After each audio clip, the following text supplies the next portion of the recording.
मस्साजोग गावामध्ये आज सामूहिक जलसमाधी आंदोलन होणार आहे। मुख्य आरोपींना पकडण्यामध्ये अपयश आल्यामुळे गावकरी संतापलेले आहेत। यामुळे ग्रामस्थ आज देशमुख कुटुंबासह जलसमाधी आंदोलनामध्ये सहभागी होणार आहेत।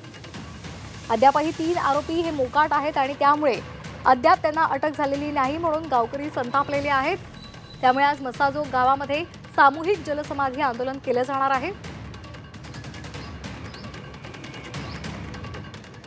मस्साजोग गावामध्ये सरपंच संतोष देशमुख यांची निर्घृणपणे हत्या करण्यात आलेली होती आणि अद्यापही त्यांचे 3 आरोपी मोकाट फिरतायत। त्यांना तातडीने अटक करा, त्यांना फाशीची शिक्षा द्या अशी मागणी केली जाते आणि त्यामुळे आज सामूहिक जलसमाधी आंदोलनाचं आयोजन करण्यात आलं आहे।